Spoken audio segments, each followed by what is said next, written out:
নমস্কার, দীপুর রান্নাঘরে আপনাদের সকলকে স্বাগত জানাই। এবং আজ আমি চলে এসেছি এক নতুন রান্না নিয়ে। সেই রান্না আপনাদের সঙ্গে আমি শেয়ার করব। এই যে আমাদের আলু বাগান, আলু চাষ হয়েছে।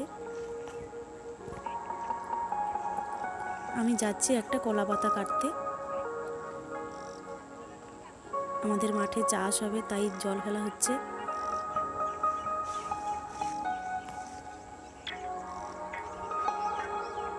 আমি একটা পাতা কেটে নেব। আজ আমি রুই মাছের কোরমা বানিয়ে দেখাবো। এই রুই মাছটা আমাদের পুকুর থেকে ধরা হয়েছে। সকাল সকাল জাল ফেলেছিল বাবা, ধরেছে। এবং রুই মাছটা এক অদ্ভুত দেখতে, দেখুন মাথাটা পুরো রুই মাছের মতো, কিন্তু চেহারাটা পুরো কাতলা মাছের মতো। তাই মাকে বললাম রুই মাছটা কেটে দিতে, রান্না করবো বলে।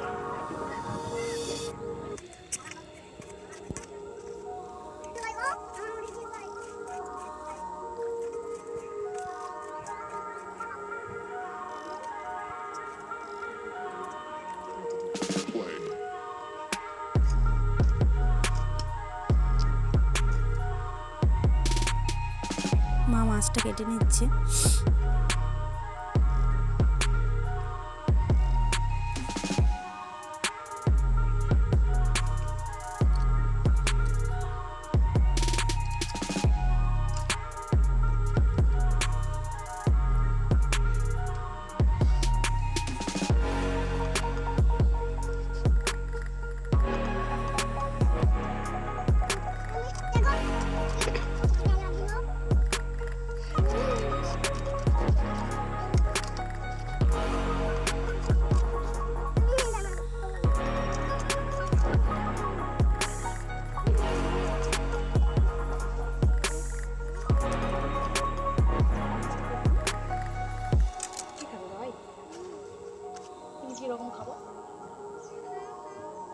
ব্যাস, আমাদের মাছ কাটা কমপ্লিট। এবং রুই মাছ ধরতে গিয়ে রুই মাছের সাথে কিছু মৌরলা মাছ পড়েছে, দেখুন বড় বড় সাইজের। আমি এবারে মশলাগুলো করে নেব। আমি এখানে নিয়েছি আদা, রসুন এবং পেঁয়াজ, বেটে নেব।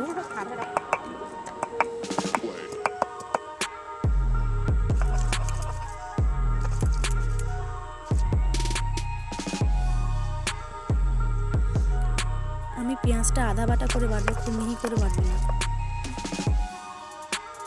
আমি মাছটা নুন মাখিয়ে নিচ্ছি।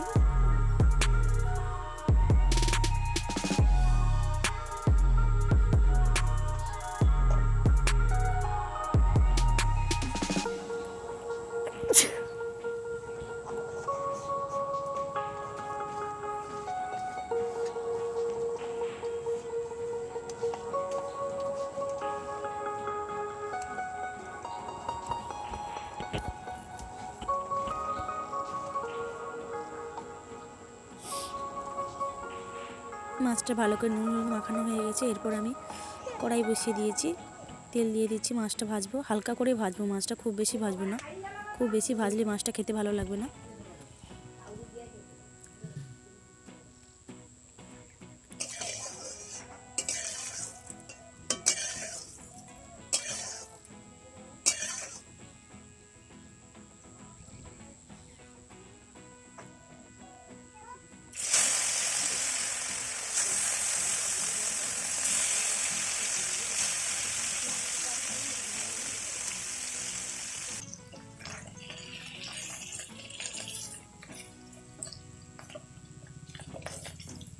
মাছটা হালকা করে ভাজা হয়ে গেছে, এরপর আমি নামিয়ে নিচ্ছি।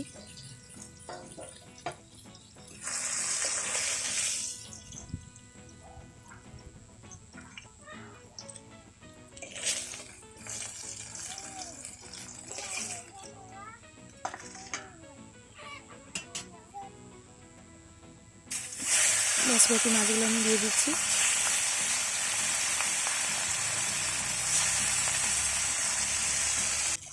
সব মাছগুলো ভাজা হয়ে গেছে। এরপর আমি একটা ব্যাটার তৈরি করে নেব। এখানে নিয়েছি আমি 50 গ্রাম মতো টক দই, ভালো করে ফেটিয়ে আমি নিয়ে নিচ্ছি।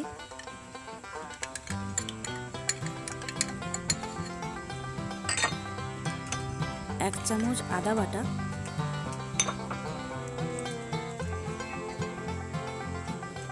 চামচ রসুন বাটা,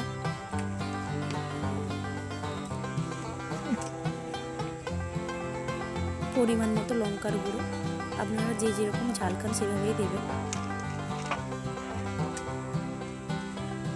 পরিমাণ মতো হলুদ গুঁড়ো,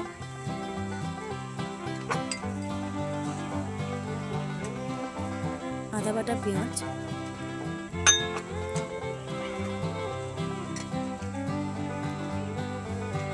স্বাদ মতো নুন,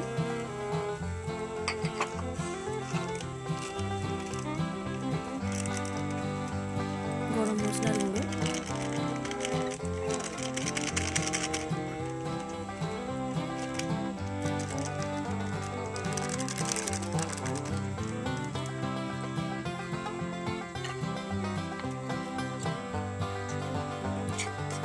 ভালো করে আমি মিশিয়ে নেব পুরো মশলাটা।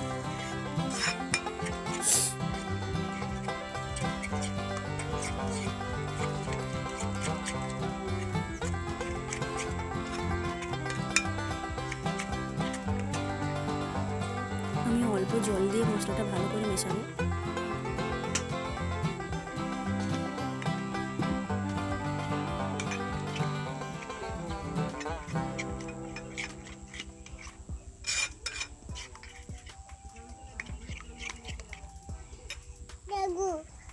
স্বাদ মতো চিনি,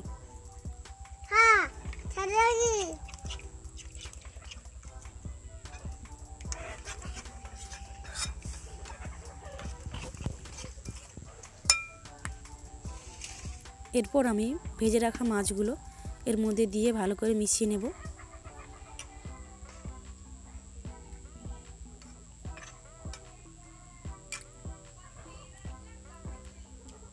এইভাবে আমি মিশিয়ে কিছুক্ষণের জন্য রেখে দিয়েছিলাম।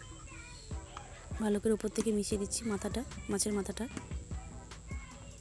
বাটিটা খুব ছোট হয়ে গেছে তাই অসুবিধা হচ্ছে।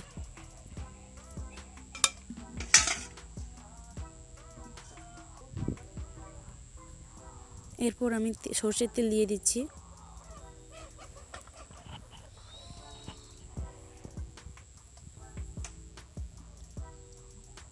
দু চামচ ঘি,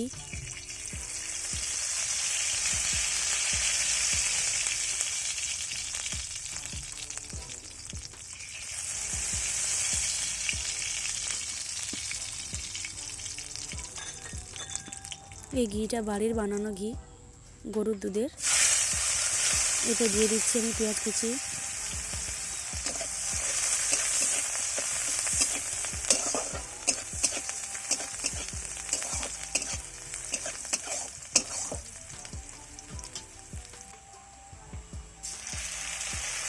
এরপর আমি মাছগুলো দিয়ে দেবো এক এক করে।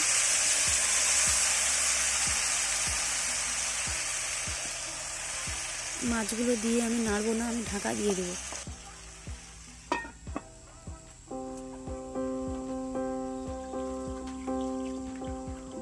কিছুক্ষণ পর আমি ঢাকা খুলে মাছগুলো আমি উল্টে দেবো। এইভাবে আমি উল্টে পাল্টে দেবো মাছগুলো যাতে লেগে না যায়।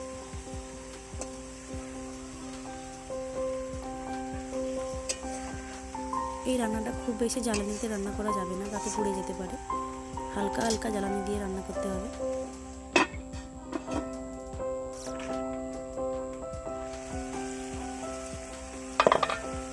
আবারও কিছুক্ষণ পর আমি এবারে উল্টে দেবো।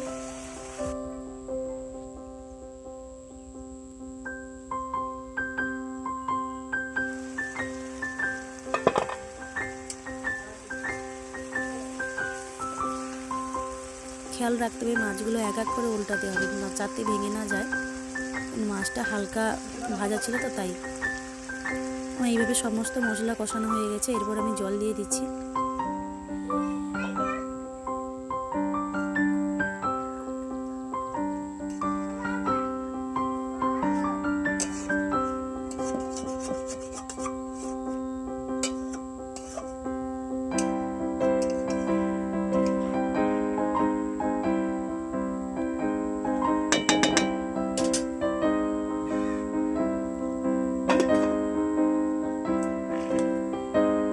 এইভাবে 5-7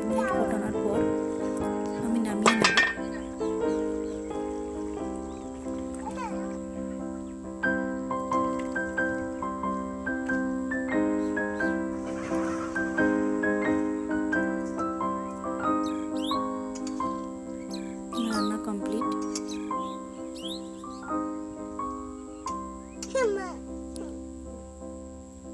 আমাদের রান্নাটি ভালো লাগলে আপনারা আমাদের চ্যানেলটিকে সাবস্ক্রাইব করবেন এবং আমাদের পাশে থাকবেন।